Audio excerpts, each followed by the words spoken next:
하나님의 말씀은 은혜의 통로가 됩니다. 하나님의 은혜의 통로가 되는데 유감스럽게 말씀을 많이 읽거나 설교를 많이 듣는 사람들 가운데 하나님의 은혜와 하나님의 도우심과 하나님의 복이 임하는 사람들도 있고 그렇지 않는 사람들도 있습니다.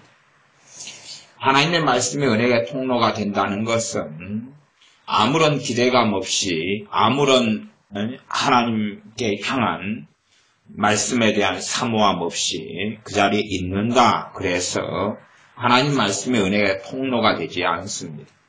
그러면 하나님의 말씀을 읽고 묵상하고 연구하고 또한 하나님의 말씀을 강론하는 설교를 듣는다 해서 그런 사람들 가운데 하나님의 은혜가 임하지 않는 경우에 사람들은 어느 방향으로 흘러가냐 그러면 하나님 말씀을 이제 윤리적인 차원에서 받아들이는 길로 걸어갑니다. 윤리적인 차원은 뭐냐 하면 이것은 해야 돼, 이것은 하지 말아야 돼. 그것만 배우려고 성경을 읽고 설교를 듣는 것입니다. 그러면 설교를 듣는 것은 사실은 굉장히 힘든 일이 됩니다. 왜냐하면 이건 해야 돼, 이건 하지 말아야 돼 하니까 정말 힘든 시간들이 되고 맙니다. 오늘은 뭘 해라 그러는가? 오늘 설교를 통해서는 뭘 더 해라 그러는가? 오늘 설교를 통해서는 뭘 하지 마라 그러는가? 오늘 설교를 통해서는 무슨 내 죄가 있어서 회개해야 되는가? 그런 목록만을 찾아서 움직이면서 시간이 흘러가지만 하나님 말씀이 은혜의 통로가 되며 하나님의 말씀이 복되다는 것 자체를 이제는 경험적으로나 신앙의 여정 속에서 경험하지 못합니다. 전에 어느 교회에서 한 10여 년 전에 부흥 집회를 2번을 했던 교회가 있는데 그 교회에 제가 집회를 했을 때에 처음 집회와 2번 집회가 틀리더라고요. 처음 집회하고 2번째 집회가 틀렸어요. 청년 집회를 했는데 처음 집회 때에 정말로 놀라운 성령의 역사하심이 있었습니다. 한 7, 8년 됐는가 10여 년 됐는가까지는 잘 정확하게 기억이 안 납니다. 근데 제 기억에 2번 올해 한 번 했으면 내년에 한 번 했고 그렇게 했는데 맨 처음에 집회를 했을 때는 이 청년들이 얼마나 교회에 모여서 사모하고 기도하고 뜨겁게 이 집회를 통하여 주님 만나기를 원했는가. 그래서 집회 가운데 참 놀라운 것은 한꺼번에 그냥 그런 일은 별로 보지를 못했습니다. 그런데 한꺼번에 우울증들이 몇 명씩 치유되는 것입니다. 우울증 한 명 치유하려면 상담도 깊이 해야 되고 기도 사역도 많이 해야 되고 말씀을 가르쳐야 되고 그래서 이 순식간에 즉각적인 우울증의 치료라는 것은 정말 어렵습니다. 어려워요. 아주 그냥 하늘에 별 따는 일은 없으니까 하늘에 별 따기보다는 훨씬 쉬워도 그러나 만만한 과업 자체가 되는 것이 아닙니다. 우울증은 그만큼 심각하고 뿌리 깊은 병이고 나아가서 마귀의 역사의 도구가 되기 때문에 우울증을 고치는 건 참 어렵습니다. 그런데 참으로 많이 그 집회를 사모하고 기도하고 준비를 했기 때문에 그 집회 가운데 놀라운 성령의 역사와 기름 부음이 있더라 그 말이. 그래서 우울증이 한꺼번에 그냥 많이 치유가 돼요. 많이 치유가 돼요. 또 어느 기도하는 단체 에서 집회를 했는데 기도 생활을 많이 하는 단체니까 거기도 이 집회를 4박 5일인가 집회를 했는데 우울증이 한꺼번에 막 여러 명씩이 하루 저녁에도 치유가 됩니다. 제가 사역하는 가운데서 그런 일들은 몇 차례가 없었습니다. 근데 하나님께서 항상 집회할 때마다 그렇게 놀랍게 역사해 주시거나 우리 교회에서 동일한 저가 똑같은 목사 아닙니까? 똑같은 사람이에요 그냥. 저 같은 사람은 어제하고 오늘이나 작년하고 올해나 재작년과 올해가 대단히 거룩해지지도 않고 또 그저 그런 비슷한 삶을 계속 유지해 나갑니다. 근데 같은 사람이에요. 같은 사람. 제 입장에서는. 그런데 어떨 때는 놀랍게 하나님께서 집회나 예배 가운데 역사하시고 어떨 때는 안 그러는 것입니다. 그래서 그 어느 교회에도 한 해는 얼마나 놀라운 하나님의 역사가 있는지 사람들이 삶이 회복되고 달라지고 치유가 일어나고 우울증이 고쳐지고 그랬습니다. 이야기를 들어보니까 몇 달 전부터인가 저녁마다 이 집회를 놓고 기도하고 하나님 앞에 나오고 그렇게 했다 그래요. 그러니 열매를 풍성하게 수확하는 때가 집회가 되었습니다. 그 다음 해 집회를 다시 해달라고 요청받아서 다음 해 집회를 했는데 이제 제가 경험하기에도 별로예요. 별로. 그저 그런 거예요. 그저 그래. 집회를 하는 가운데 제 표현으로 한다면은 그렇게 정말 아름다운 그냥 집회 정도가 아니라 일반 설교 정도, 그냥 예배 정도, 어느 교회에 가서 특강하는 정도 말고는 집회를 하는 것은 다이너마이트 같은 어떤 역사를 일으키려고 집회를 하는 거거든요. 한 번이 놀라운 전환점이 되려고 준비해서 거기에 모든 역량을 집결하는 거거든요. 그냥 집회에 참석한다고 되는 일은 아닙니다. 심지어 그렇게 이야기해 보겠습니다. 제가 에스겔 강해를 하는데 아까도 집사님하고 대화를 나눴지만 집사님 그렇게 이야기하시고 당연한 이야기지만 똑같은 에스겔 강해에 녹음된 설교가 있어요. 녹음된 설교. 그냥 똑같아요. 그건 변하지 않잖아요. 이미 녹음이 끝나버렸으니까. 또 설교가 끝나버렸으니까. 동일한 설교를 내가 들어요. 그러나 사람마다 받는 은혜가 틀려요. 어떤 심령과 어떤 마음으로 그 말씀을 듣느냐에 따라서 심지어 어떤 사람은 천을 얻고 어떤 사람은 하나도 채우지 못합니다. 똑같은 설교예요. 객관적으로. 근데 사람들은 그렇게 생각하는 경향이 있어요. 말하자면 설교의 핵심과 본질은 뭐냐 그러면 두 가지입니다. 하나는 당연히 말씀이고 또 하나는 성령 하나님께서 그 말씀을 통하여 어떻게 역사해 주시느냐 하는 거예요. 그러면 나무가 아무리 많아도 그 나무에 불이 붙여지지 않으면 연료가 되지 못하고 뜨겁지 못하고 따뜻하지 못합니다. 그러하면 아무리 말씀을 잘 전하는 것이 있다 그래도 성령 하나님께서 역사해 주지 않으면 안 되는 것입니다. 그러면 개인적으로 말씀을 들을 때는 성령 하나님의 역사는 내가 듣는 그 시간에 나타나는 거예요. 그러면 하나님과 나와의 관계 속에서 그 시간에 벌어지는 거예요. 그냥 다시 말하면 한 달 전에 했던 설교라 해도 지금 내가 들을 때는 성령의 역사는 지금 나타나는 것이 하나님과 내 관계 속에서. 이 하나님 말씀 성경 66권은 이 적어지고 기록되고 하나님에게서 이 말씀이 나온 지가 오래됐습니다. 오래됐어요. 일반적으로 한 1600년 1600년의 이 시기 동안에 만들어져 가지고 지금 우리 입장에서 한다면은 모세 오경 같은 경우로 가면은 신변이 2600년으로 흘러가고 신약 성경은 거의 2000년으로 흘러가는 이런 시대입니다.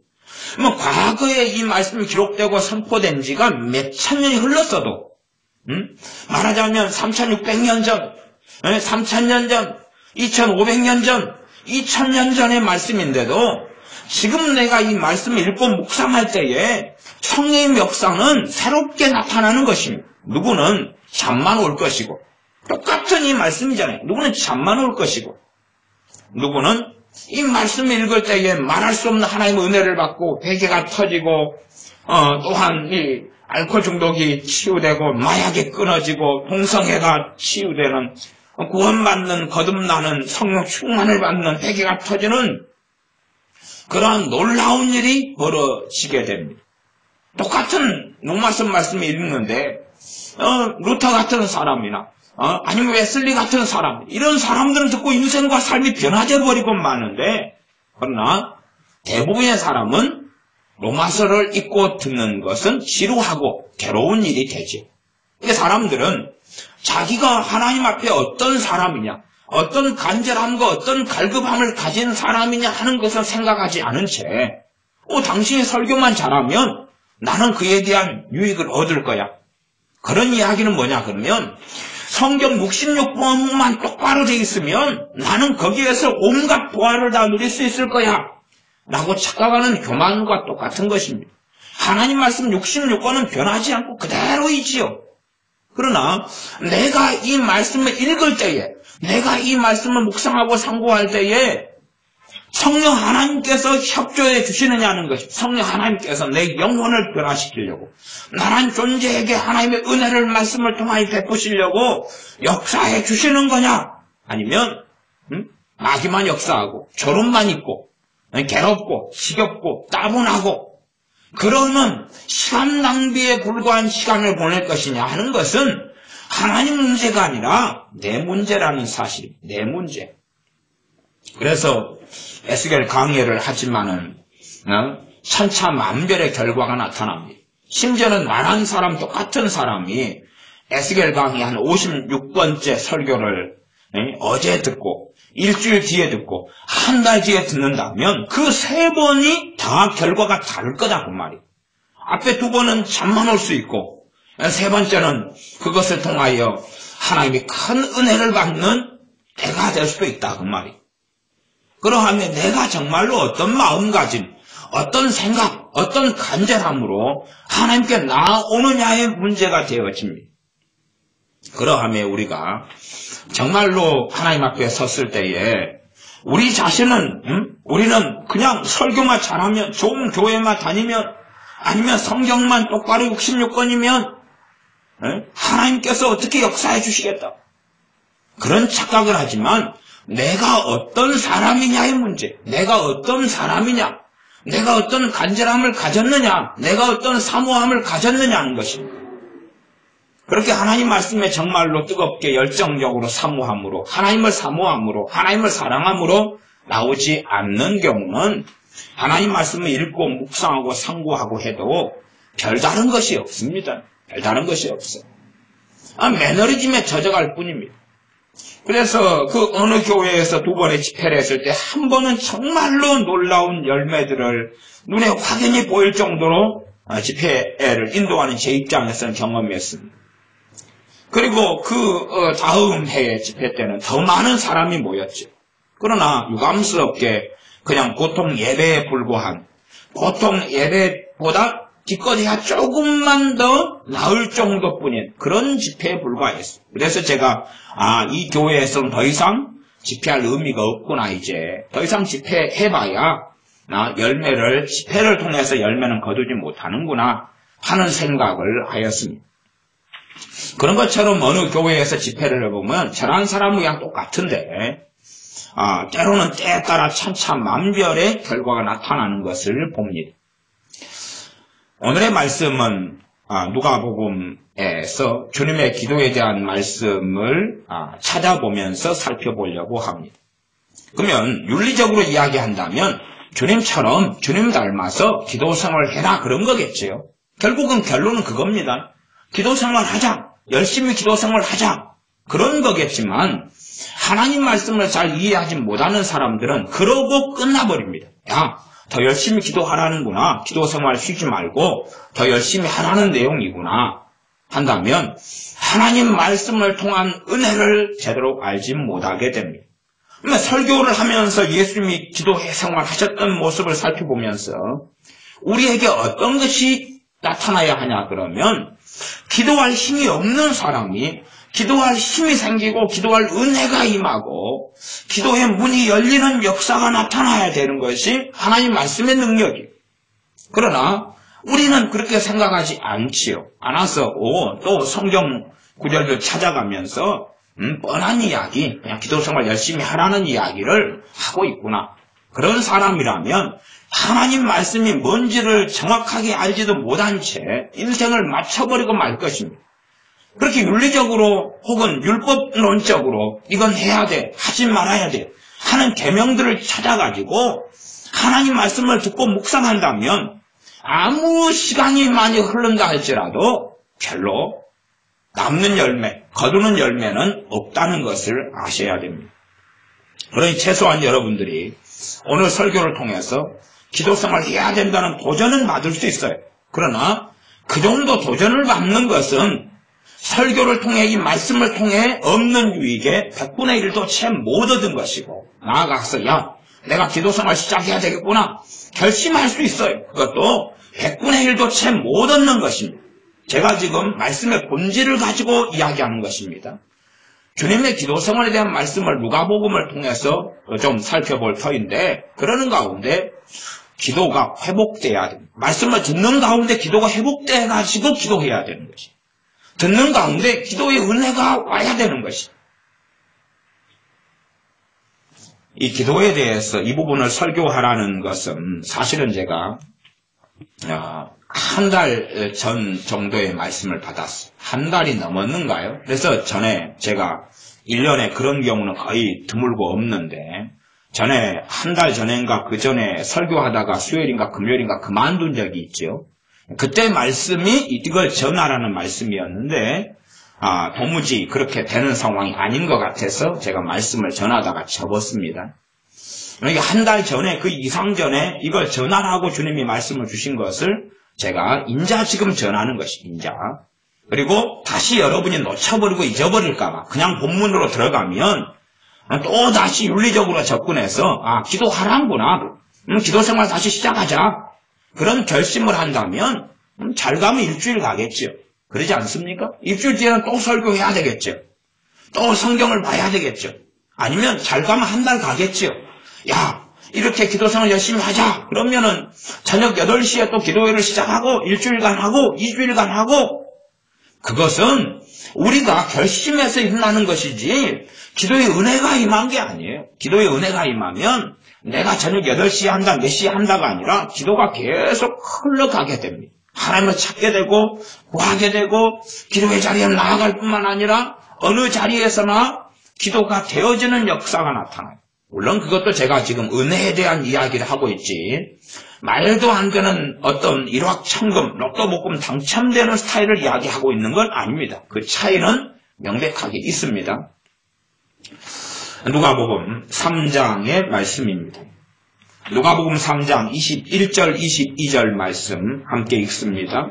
백성이 다 세례를 받을새 예수님도 세례를 받으시고 기도하실 때에 하늘이 열리며 성령님이 형체로 비둘기같이 그의 위에 강림하시더니 하늘로서 소리가 나기를 너는 내 사랑하는 아들이라 내가 너를 기뻐하노라 하시니라. 아멘.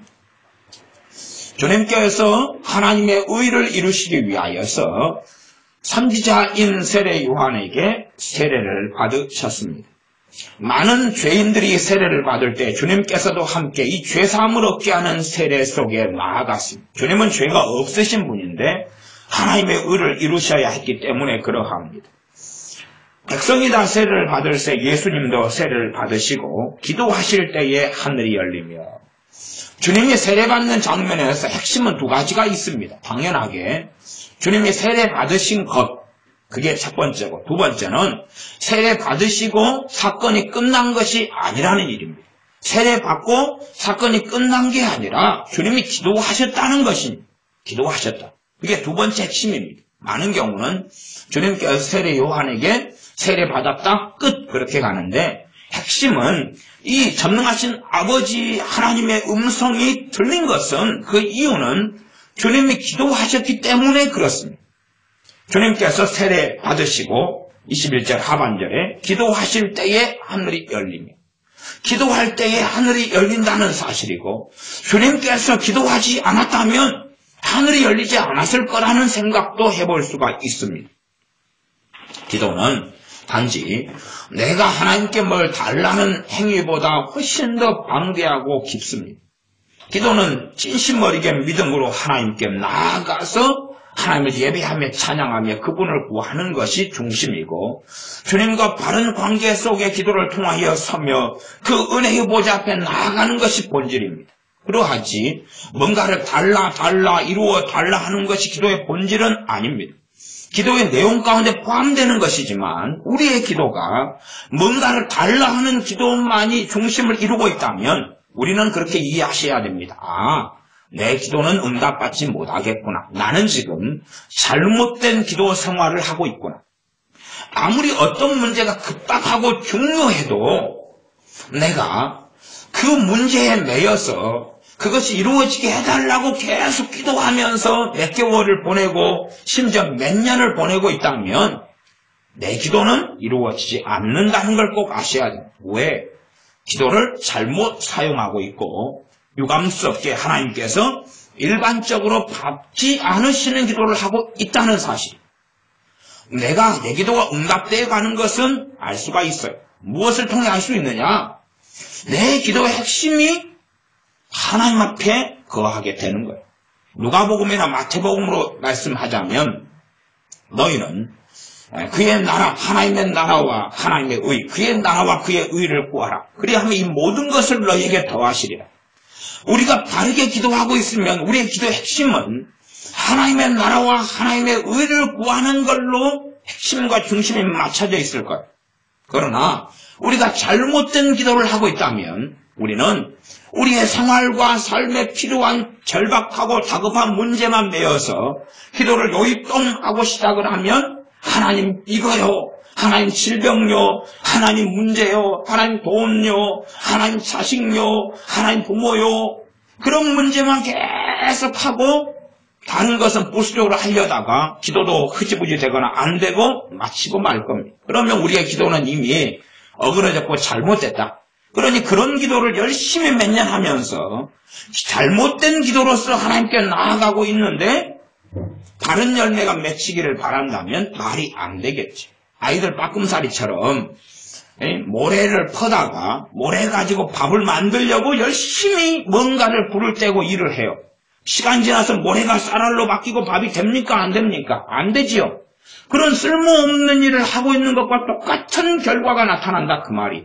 그러나 그것이 영적인 것이고 보이지 않는 세계의 것이기 때문에 자기는 모래를 퍼다가 밥을 하는 수고를 몇 년치 하고 있으면서도 때가 되면 이 모래가 변화해 쌀이 되고 밥이 맛있게 되어서 먹을 수 있을 것이다 착각하는 사람들과 같습니다. 우리의 기도가 바르냐 바르지 않느냐, 우리의 기도가 열매가 있겠느냐 없겠느냐는 우리의 기도의 중심이 지금 현재 어디에 있는가를 확인하면 압니다. 그것도 마음은 하나님께로 맞추지 않았는데 그의 나라와 그의 의의 중심을 맞추어야 한다. 그래서 억지로 뜯어 맞추는 것을 이야기하는 건 아닙니다. 그렇게 한다 해도 그것은 어차피 오래 유지하지 못할 것입니다.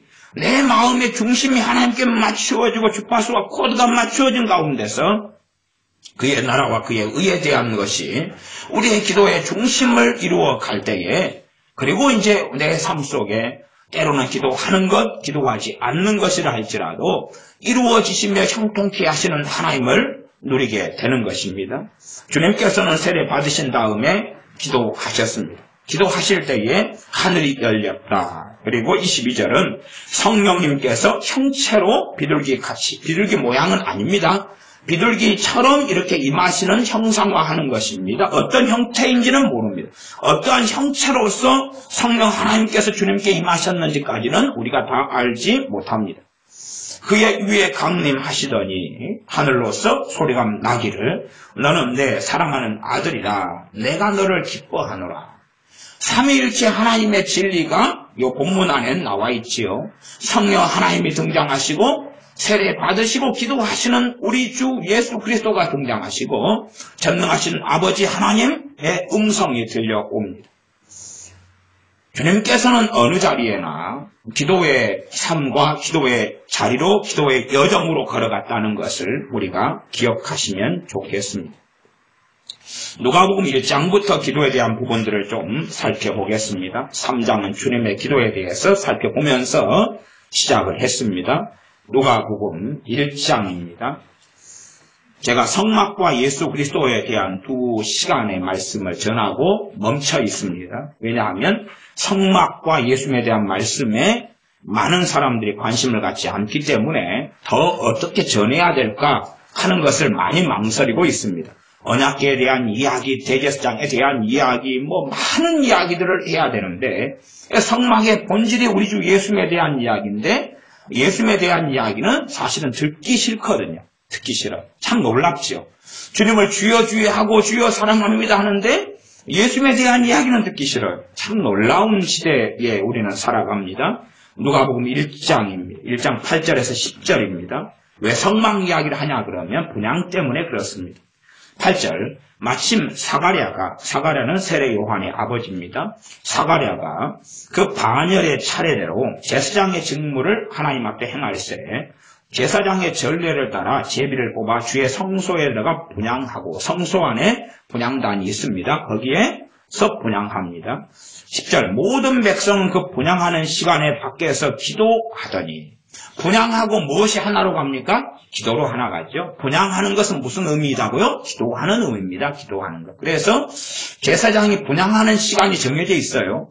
짧게 하지는 않겠죠. 짧게 그냥 3초 만에 후루룩 향을 갖다가 태우고 끝나버리는 게 아니라 충분한 긴 시간이겠죠. 얼마나 되는지는 우리도 잘 모릅니다. 그러나 지금 분향하는 시간, 분향하러 들어가고 분향하는 시간이 있는데 아침 저녁입니다. 그때 백성들은 밖에서 하나님께 기도한다 그 말입니다. 그러니 분향하는 것이 기도한다는 것은 우리가 성막에 대한 이야기로서 이해할 수 있는 부분이 누가복음 1장에 나와 있습니다. 기도는 정말 중요한 것이기 때문에 이 성전 안에서 헤롯 성전이라도 분향하면서 백성들은 기도 생활을 하고 있었습니다. 누가복음 1장 80절입니다. 1장 80절 제가 읽습니다. 아이가 자라며 심령이 강하여지며 이스라엘에게 나타나는 날까지 빈들에 있으니라. 이 아이는 세례 요한입니다.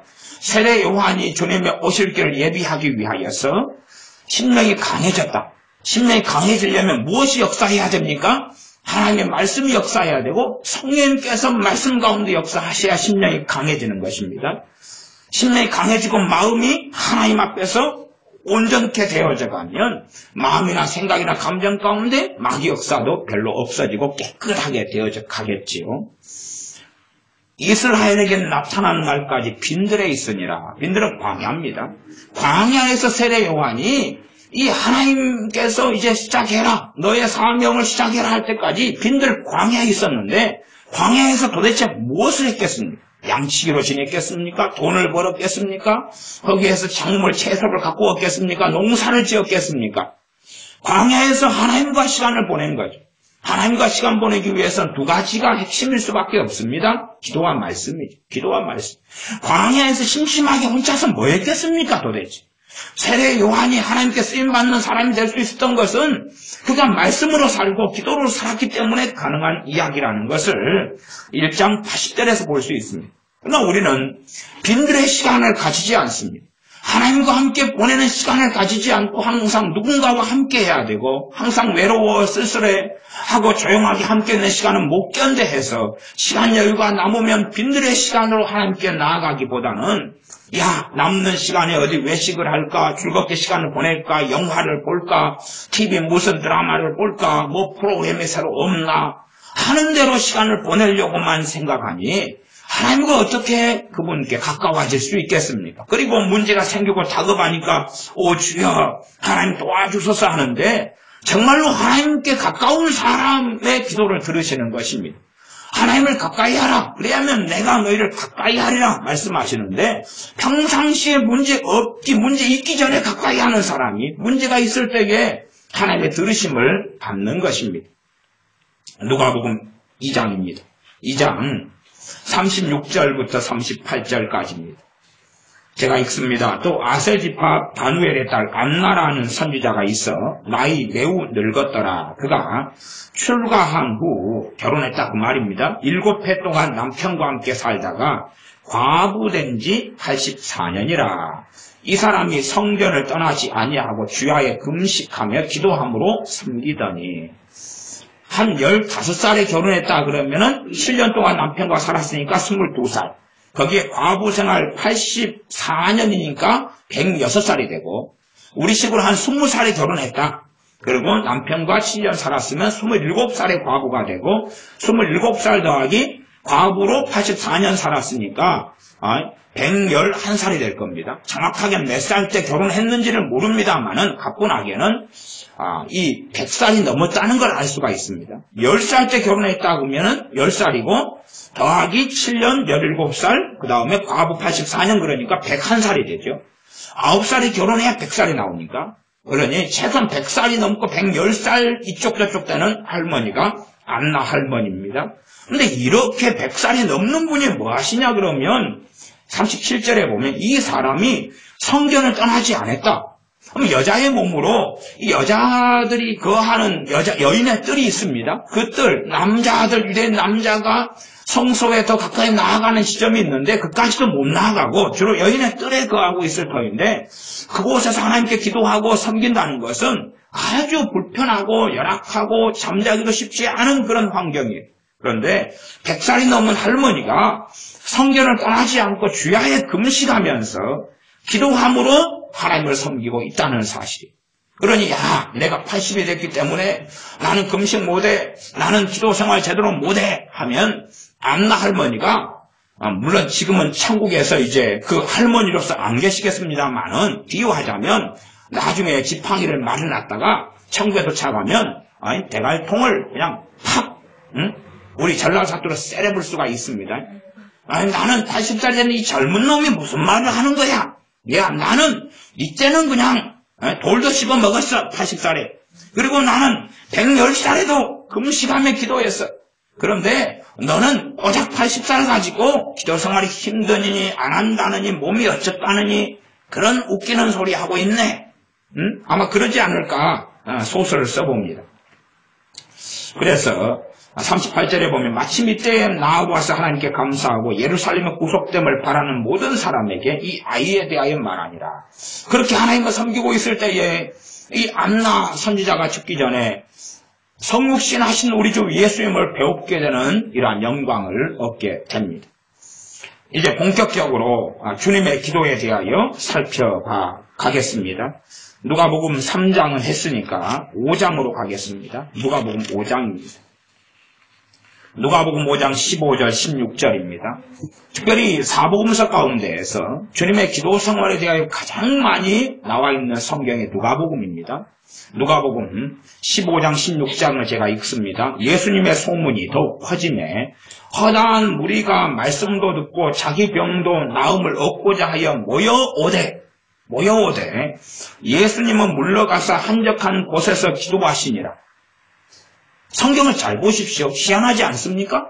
우리가 생각할 때는 사랑 그런 예수님께서 주님의 소문을 듣고 말씀을 들으려고 오고 병을 고침을 받으려고 옵니다. 병든 사람들의 고통은 얼마나 심하고 때로 잠도 못 자고 이게 좀 늦어지면 사람이 죽을 수도 있고 이런 심각함 속에 사는데 그렇게 말씀도 듣고 병도 고침 받으려고 예수님께 오는데 15절 끝에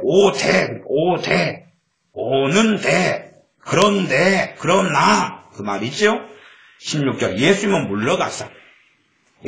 물러가셨다 그 말이. 오니까 말씀 들어왔구나. 병 고침 받으러 왔구나. 내가 말씀 전해줄게 가르쳐줄게. 내가 병 고쳐줄게가 아니라 주님은 떠나셨다 그 말이. 그냥 물러가셨어. 왜요? 기도하시러. 우리 주님께는 아버지 하나님과 함께 시간을 가지는 게 가장 중요했어요. 또한 주님께서는 내가 행하고 내가 말하는 모든 것은 아버지께로부터 왔다. 그러하면 장능하신 아버지, 사랑이신 아버지 하나님의 타임표에서 이 때는 어느 때냐?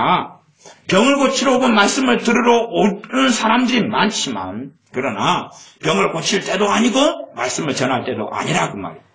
그리고 우리 주님께서는 기도할 때라고 아버지께서 말씀하시는 거고 최소한 우리 주님께서는 아버지 하나님을 사랑하심으로써 기도하셔야 된다는 것을 알고 계시는 거예요. 지금은 기도할 때 병을 고칠 때가 아니라 말씀을 증거할 때가 아니라 다시 하나님과의 바른 관계 속에 들어가야 될 때였다는 사실이에요. 그러면 어리석은 사람들은 이런 것을 잘 이해하지 못할 때들이 많습니다. 자기 사랑과 자기 연민으로 충만해가지고 하나님 앞에 내가 지금 어느 때를 살아가는지 그런 때를 분별하지 못하고 알지 못한 채 내 사랑으로 내 연민으로 행하면서 잘못된 길을 걸어갈 때가 아주 많습니다. 그러면서 하나님 내가 의롭게 이렇게 바르게 하나님의 말씀을 지키려고 살아왔습니다 하는 어리석은 말을 하나님께 하는 경우가 많습니다. 주님께서는 어느 때는 사람들이 주님을 찾고 그리고 여기 15절 보면 허다한 무리가 굉장히 많은 사람들 주님께서 말씀을 전했다면 당연히 예수님 영접하고 믿고 구원받는 사람들이 한두 명은 넘어갈 것 아닙니까? 서너 명도 넘어갈 것이고 기본적으로 수십 명은 넘어갈 것이. 그러나 주님은 안 그러셨어요. 거절하신 것이죠. 그리고 기도하러 물러가셨다고 성경에 나오는 것을 기억하셔야 됩니다. 주님의 행하심과 주님의 말씀을 통해서 우리는 누구를 닮아가는 사람이 되어져야 됩니까? 주님을 닮아가는 사람이 되어야 됩니다. 우리에겐 기도의 때가 있어요. 기도의 때가. 하루 중에도 기도의 때가 있어요. 기도의 때가. 기도의 때가 있어요. 내가 하나님께 기도할 때에 누가 뭘 요구하고 요청하면 우리는 유감스럽게 안 되는 것입니다. 내가 기도의 시간에 하나님께 나아가는 때에 누가 전화로 온다면 그 전화 통화도 안 되고 요청도 사실은 안 된다는 걸 아셔야 됩니다. 이게 사랑이 아닌 것 같으나 정말로 하나님을 먼저 사랑하는 것이 우선순위입니다. 누가복음 6장입니다. 누가복음 6장 12절 13절입니다. 12절 13절 제가 읽습니다. 이때에 예수님께서 기도하시러 산으로 가사 주님의 기도의 일반적인 장소가 산이었습니다. 주님의 산으로 가시면 기도하러 가시는구나 하고 알 수 있습니다. 기도하시러 산으로 가사 밤이 맞도록 하나님께 기도하시고. 제가 전에 이 말씀들을 읽으면서 어떤 은혜를 받았냐 그러면 산에 들어가서 산기도하는 은혜가 갑자기 왔어요. 이 말씀을 읽다가 주님이 산으로 들어가 기도하시는 걸 보고 그것과 어떻게 뭔가가 맞아떨어져서 그 다음에는 산기도 생활을 차례도 많이 하고 산기도 생활도 많이 하는 은혜를 받았어요. 그러니 제가 단순하게 이 말씀 하나님의 성경이라는 것은 그냥 듣고 주님께서 기도 생활 열심히 했구나. 우리도 그렇게 본받아서 하자. 그런 윤리서나 그런 계명서가 성경이 아닙니다. 하나님 말씀 살았고 운동력이 있어서 혼과 영과 및 관절과 골수를 찔러 쪼개기까지 하는 전능하신 분의 말씀의 성경입니다.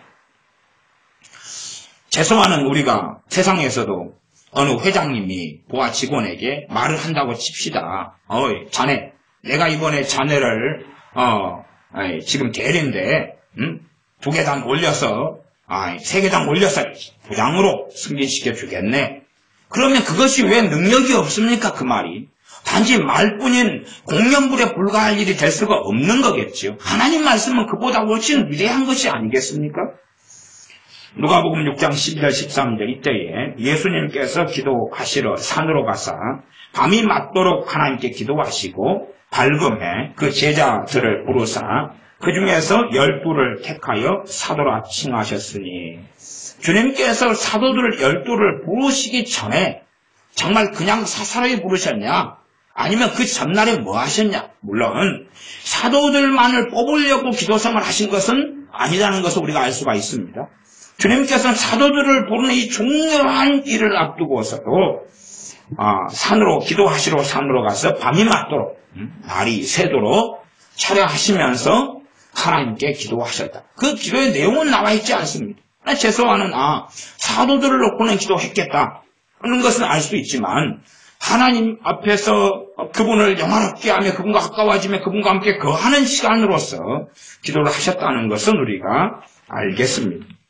누가복음 9장입니다. 누가복음 9장 18절입니다. 누가복음 9장 18절 17절과 18절을 연결하여서 읽겠습니다. 16절부터죠. 오병이어의 기적이 나온 장면입니다. 9장 16절 예수님께서 떡 5개와 물고기 2마리를 가지사 하늘을 우러러 축사하시고 떼어 제자들에게 주어 무리 앞에 놓게 하시니 먹고 다 배불렀더라. 그 남은 조각 12바구니를 거두니라. 예수님께서 따로 기도하실 때에 제자들이 주와 함께 있더니 물어 가라사대 무리가 나를 누구라고 하느냐. 오병이어의 기적이 일어난 다음에 주님의 18절 따로 기도하시는 내용이 나옵니다. 제자들과 따로 떨어져서 기도하시는 사람들은 놀라운 치유가 나타나고 놀라운 하나님의 역사가 나타나면 응답이 나타나면 기적이 나타나면 거기에 몰두하고 빠지기가 얼마나 쉽습니까? 오병이의 기적이 여러분이 상상해 보시면 얼마나 놀랍겠습니까? 이 오병, 빵 5덩이, 보리빵 5덩이를 가지고 나눠주기 시작하는데 몇만 명이 먹고도 계속하여 나오는 끊어지지 않는 빵이 쏟아져 나오면 상상이 됩니까? 이어 작은 물고기 2마리를 가지고 몇만 명을 먹이는데 먹여요. 성인 남자는 5,000명이니까 여자들 아이들까지 하면 몇만 단위가 나오고 기본적으로 한 2만 단위가 넘는 사람들이 나옵니다. 그렇게 하지만 이 작은 물고기 2마리가 기하급수적으로, 그것도 놀라운 기적은 뭐냐 하면 물고기가 싱싱한 채로 나오지 않고 아마 구워진 채로 나올 겁니다. 구운 물고기를 가지고 기적을 행하니까 구워져가지고 나오는 거예요. 그래서 아침에 그 아이를 보낸 엄마가 구운 생선을 보냈으면 구워져 나올 거고, 설익은 생선으로 해가지고 도시락을 쌌으면 설익은 생선이 막 쏟아져 나오지 않을까 싶습니다. 아니면 생으로 그냥 너가 그렇게 먹어라 그러면 센 것이 막 쏟아져 나왔을 수도 있죠. 그럼 비린 건 나가지고 상황이 복잡해졌겠지요. 그러나 잘 구워진 게 나왔을 겁니다. 그런 기적의 현장에서 사람들은 그 기적에 심취하고 도취하면서 하나님의 나라가 이스라엘 회복이 지금 일어나는 것처럼 환호하며 뜨거워지며 열망하며 너무나 예수님에 대한 기대감이 높아져가면서 나중에는 왕 삼으려고 예수님께 나오고 하는 것을 우리가 봅니다.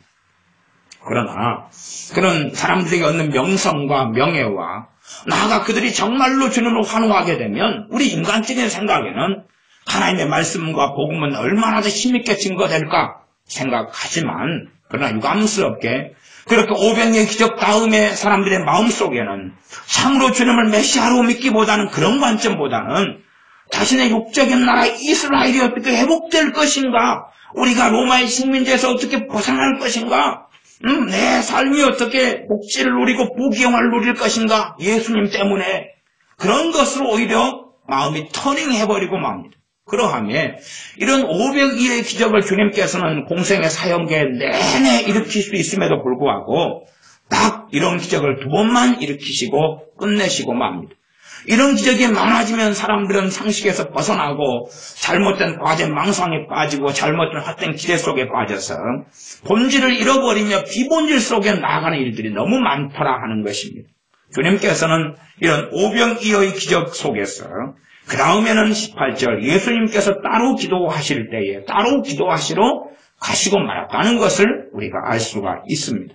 그러하면 우리가 사회에 살아나가면서 어느 성공, 어느 환호할 만한 것을 심취하는 게 아니라 참으로 우리의 마음은 아버지 하나님께 그 아들 우리 주 예수 그리스도께 심취했고 빠져 있어야 됩니다. 그렇지 않으면 우리는 얼마든지 어리석어지는 삶을 살아가게 됩니다. 9장 28절 29절입니다. 9장 28절 29절 제가 읽습니다. 이 말씀을 하신 후 8일쯤 되어 예수님께서 베드로와 요한과 야고보를 데리시고 기도하시러 산에 올라가사 기도하실 때에 용모가 변화되고 그 옷이 휘어져 광채가 나더라. 변화산 사건입니다. 변화산 사건에 우리는 많은 내용을 압니다. 어떤 내용이냐 그러면 어느 산에 올라가서 주님이 정말로 변신하신 모습을 보여줬구나. 거기에 모세와 엘리사 선지자가 나타나가지고 함께 대화했고 이 베드로와 야고보 요한 사도 중에서 베드로 사도는 우리가 초막셋을 지읍시다 등등의 황홀한 이야기를 했구나. 이건 기억하는데 주님께서 이 산에 올라가신 이유가 기도하시러 가셨다는 것 자체는 망각해버리고 맙니다. 핵심은 뭐냐 하면 주님 변화산에 가셔서 변화되셨다는 게 아닙니다. 주님이 변화되셨기 때문에 그 산 이름을 변화산이라고 나중에 지칭하게 됩니다만은 변화가 핵심이 아니라 기도가 핵심인 것입니다. 기도가 핵심이에요. 그래서 28절에 베드로와 요한과 야고보 사도를 데리시고 기도하시러 산에 올라가시는 것입니다. 주님께서 기도하시는 모습을 제자들에게 많이 보여주시지 않습니다. 왜요? 그들의 사도라 할지라도 그들의 수준에서는 잘 이해하지 못할 거기 때문에 그렇습니다. 오히려 주님의 기도하시는 것을 얼마든지 사도들이 방해할 수 있을 거라고 저는 생각합니다. 그래 기껏해야 주님의 기도하시는 모습을 제대로 아는 사람들은 사도들이 12명이 있으나 가장 주님을 사랑하는 사도들인 베드로, 야고보, 요한 정도만 주님의 기도 생활을 보고 유익을 얻는다는 말이에요. 나머지는 그렇게 할 수 있지 않습니까? 이 벨스가 황사를 따라가다 보면 다랭이가 찢어진다고. 주님의 기도 생활을 다른 사도들이 모아서 정말로 큰 유익을 얻는다면 저는 믿고 생각합니다. 주님께서는 다른 사도들도 변화산에 데리고 가셔서 혹은 주님이 기도하실 때에 기도하는 모습을 많이 보게 하셨을 것이다. 그러나 정말로 주님 가까운 사도들만이 그렇게 기도하시는 자리에 데리고 가시는 것을 알 수가 있습니다. 나중 겟세마네 동산의 기도도 이 세 사도만 가까이 데리고 가셔서 그 근처에서 기도하시는 성경의 말씀이 나와 있습니다. 그래서 기도하시러 산에 올라가서 그리고 변화가 되시는 용모가 변화되시는 이 놀라운 일이 벌어지는 이유는 29절 무엇 하실 때요? 기도하실 때에 말씀이 하나님의 놀라운 은혜의 통로고 기도가 하나님의 놀라운 은혜의 통로입니다. 주님의 세례 받으실 때에 그 다음 세례 받으신 다음에 기도하실 때에 성령님께서 형체로 비둘기처럼 임하시고 아버지의 말씀이 들려오고 또한 변화산에 올라가서 기도하실 때에 용모가 변화되고 그곳이 휘어져 광채가 났습니다. 누가복음 11장입니다. 누가복음 11장 1절에서 4절입니다. 누가복음에서 나와 있는 기록된 말씀은 순서가 시간 순서로 배열되어 있지는 않습니다. 그러나 우리가 시간 순서를 따지기보다는 때로는 어떤 성경 시간 순서가 어떤 성경 시간 순서가 아닙니다. 왜 그런지는 모릅니다. 그러나 우리가 모든 성경이 시간 순서로만 배열되어 있다. 마태복음, 누가복음, 요한복음 시간 순서로만 되어 있다 그러면 우리는 시간 순서가 배열이 절대적인 줄 알 것 아닙니까? 그러니 그것에 때로는 어떤 부분에서 의미가 있지만 어떤 부분에서는 오히려 그것이 함정이기 때문에 저는 누가복음 같은 경우는 성경을 순서를 배열을 흩어버리고 섞어버렸다고 저는 개인적으로 믿고 생각합니다. 누가복음 11장 1절은 예수님께서 한 곳에서 기도하시고 마치심에 제자 중 하나가 여짜오되 주님께서 제자들의 기도를 가르쳐준다고 하신 게 아닙니다. 제자들이 기도하는 것을 사모해야 되는 것입니다. 사모를 해야 돼요. 우리에게 성경 말씀 읽는 가운데 이 말씀은 모든 진리가 다 포함되어 있습니다. 그래서 얼마든지 누구의 신앙서적, 누구의 신학서적, 누구의 설교가 아니라 말씀을 읽으면서 얼마든지 성령님께서는 우리에게 기도를 가르쳐 주실 수 있습니다. 그러나 왜 성경 66권을 읽고 묵상하면서 왜 성령님께서 우리에게 기도를 가르쳐 주시지 않는가라는 생각을 해야 됩니다. 정말로 우리가 기도를 어떤 기도, 정말 하나님께서 받으시는 기도를 드리고자 하는 열망이 있느냐 하는 것을 먼저 점검해야 되겠지. 주님께서는 제자들에게 기도를 야 이렇게 너가 기도해라 라고 먼저 가르쳐 주신 것이 주기도문이 아닙니다. 그게 아니라 주님께서 기도하시는 것을 보고 경험하면서 사도 중 하나가 제자 중 하나가 11장 1절에 여짜오되 주여 요한이 자기 제자들에게 기도를 가르친 것과 같이 우리에게도 가르쳐 주옵소서. 그렇게 기도를 배우고 싶은 열망에서 주님이 가르쳐 주신 것이 주님의 기도 주기도문입니다. 그래서 주님께서 그냥 내가 이런 신령한 기도, 이런 기도의 문으로, 이런 내용으로 너희가 기도하면 너희가 지금보다 3배, 5배, 10배 응답을 더 받으리라 그런 게 아닙니다. 그러니 우리가 기도문 기도라는 게 초신자에게는 좀 필요하지만 그러나 그것의 한계가 명백하고 기도문의 이상이 필요하다는 것은 아셔야 됩니다.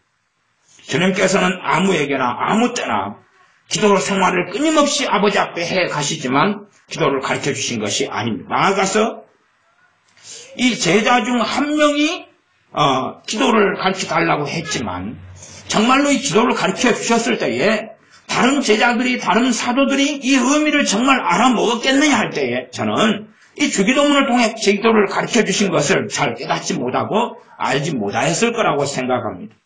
주님의 기도에 대한 내용은 2절, 3절, 4절 간략하게 나와 있으니 더 읽어볼 필요는 없겠습니다. 12장입니다. 누가복음 12장 31절입니다. 누가복음 12장은 산상수훈과 겹치는 부분이죠. 22절부터 쭉 나와 있어서 마지막 31절이 나와 있는데 31절은 오직 너희는 그의 나라를 구하라. 그리하면 여기는 이제 그의 의가 마태복음 6장 33절에 있는 게 생략됐습니다. 생략됐다 이렇게 볼 수 있는데 실상은 저는 어떻게 보냐 하면 말씀을 다른 시간대에 다른 게 전했다 이렇게 봅니다. 이게 마태복음하고 지금 같은 게 아니에요. 마태복음 5장에서는 팔복으로 시작하지만 누가복음은 팔복으로 시작하지 않고 사복과 사재앙으로 이야기합니다.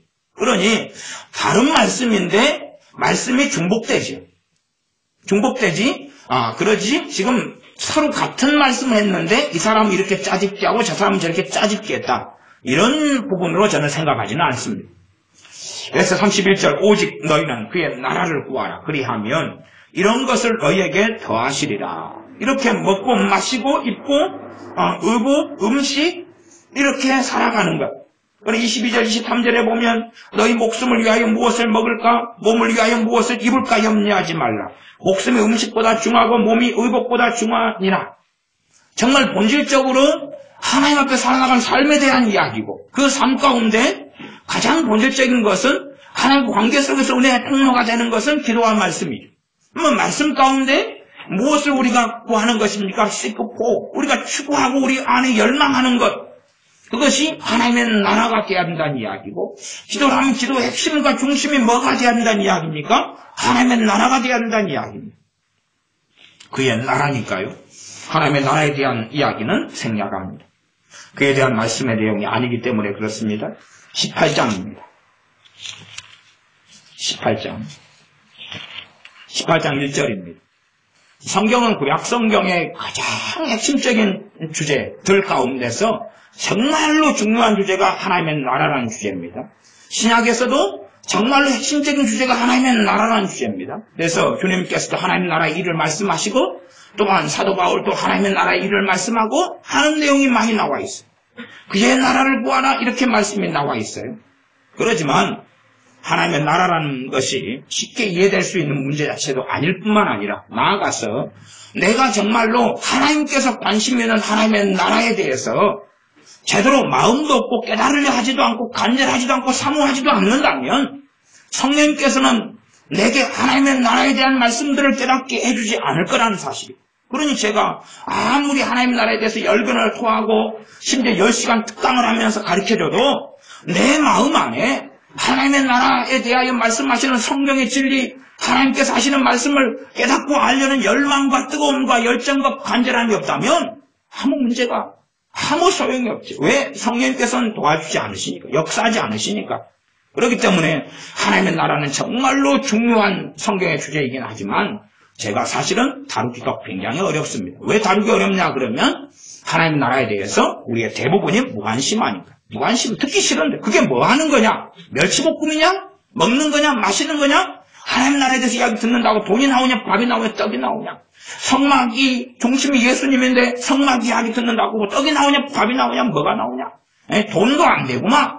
하는 걸로 대부분의 지금 현 시대에 믿는 사람이 흘러가기 때문에 또 우리가 그렇게 되어지기 때문에 하나님의 나라에 대해서 제가 시리즈로 설교하는 마음, 설교하고 싶은 마음은 간절하지만 그런 인도하심도 역사하심도 없는 것을 저는 확인하고 봅니다.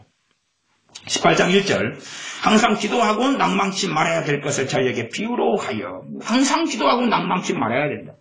정말로 주님께서는 실제적으로 항상 기도하는 삶을 사셨다 하는 것은 우리가 압니다. 누가복음 21장입니다. 누가복음 21장으로 갑니다. 21장 37절 38절입니다.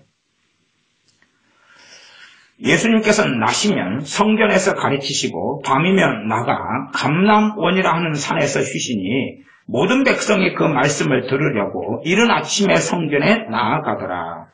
낮에는 성전에서 가르치시고 밤에는 나가서 감람원이라 하는 산에서 쉬셨다. 왜 감람원이라 하는 산에서 쉬셨겠습니까? 습관을 좇아서 주님께서는 산에서 기도하셨기 때문에 단지 잠을 자고 식을 취하려는 것 이전에 아버지 하나님 앞에 머물러 계시려고 했다는 것을 우리가 알 수가 있습니다. 22장입니다. 누가복음 22장 39절 있는 데입니다. 39절부터 46절까지인데 간략하게 보겠습니다. 누가복음 22장 39절 예수님께서 나가서 습관을 좇아 감람산에 가시매 제자들도 쫓았더니 그곳에 이르러 저희에게 이르시되 시험에 들지 않기를 기도하라. 습관을 좇아서 감람산에 가셨는데 무슨 습관이겠습니까? 다른 말씀에는 습관을조차 기도하셨다는 말씀이 있습니다. 기도하시려고 감람산에 가시는 거단 사실이었습니다. 그곳에 이르러 시험에 들지 않기를 기도하라. 그리고 이제 저희를 떠나 돌 던질 만큼 가서 돌을 우리가 던져보면 어디까지 나가는지, 한 얼마나 나갑니까? 100m는 못 던지시죠? 한 50m, 한 30m 던집니까? 그 정도 떨어지죠. 그러면은 주님께서 어지간히 크게 기도하셔야지만 구체적인 내용을 우리가 듣고 알 수가 있겠습니다. 42절 가라사대 아버지여 만일 아버지의 뜻이거든 이 잔을 내게서 옮기시옵소서. 그러나 내 뜻대로 마옵시고 아버지의 원대로 되기를 원하나이다. 아버지의 뜻은 이 십자가의 이 잔을 마시는 것, 고난의 잔을 마시는 것이라는 걸 주님은 알고 계셨습니다. 그러하면 이 기도는 그 어떤 기도보다 더 강력하게 주님 자신의 육체적인 소욕, 말하자면 고난을 겪지 않고자 하는 공동심리, 십자가를 지고 수치를 뒤집어 쓰지 않고 그 고통 말로 할 수 없는 비참함을 겪지 않으려는 것, 그것에 대한 마음을 이기려는 그런 하나님의 은혜를 구하는, 아버지의 은혜를 구하는, 긍휼을 구하는 기도가 됩니다. 44절 예수님께서 힘쓰고 애써 더욱 간절히 기도하시니 땀이 땅에 떨어지는 핏방울같이 되더라. 그리고 이 기도를 천사들이 도왔다는 말씀도 기록되어 있습니다. 이 누가복음은 아니고 다른 복음서입니다. 누가복음 23장입니다.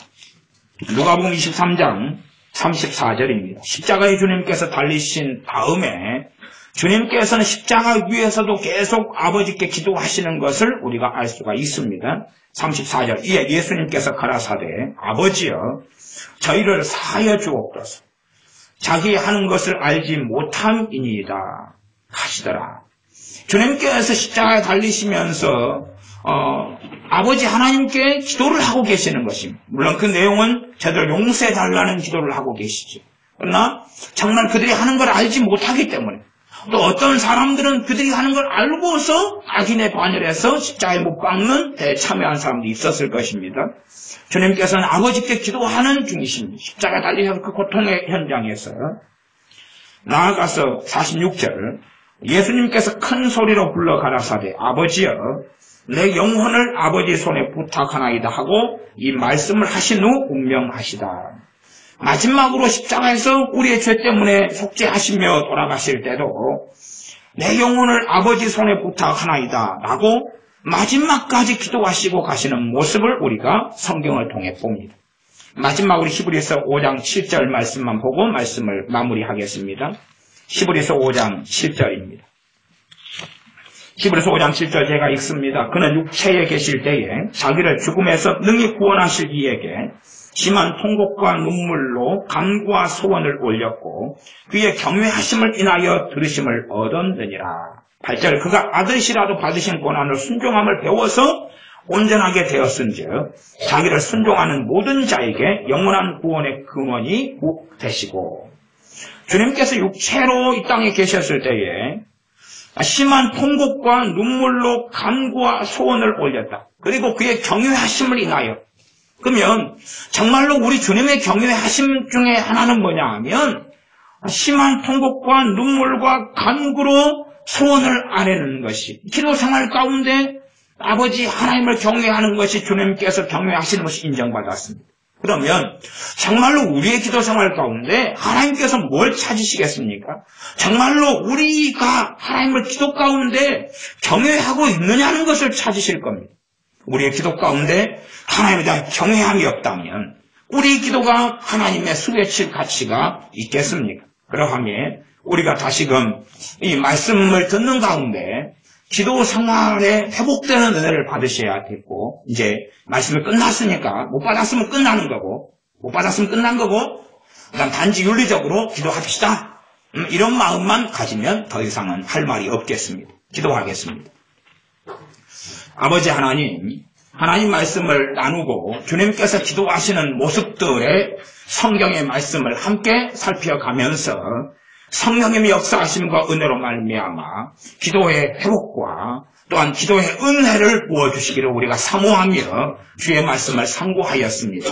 우리의 힘과 우리의 의지력으로는 단지 잠깐의 결심만으로 끝날 뿐입니다. 그리하오매 기도할 은혜를, 기도의 기름 부으심을 성령 충만하게 말씀을 통하여 우리에게 주시옵소서. 기도가 내 힘으로 안 되고 정말로 성령님께서 도우셔서 아버지께 나아가며 우리 예수를 나아가는 기도의 그 은혜를 사모하는 우리가 되게 하여 주시옵소서. 예수님의 이름으로 기도하옵나이다. 아멘. 기도하겠습니다.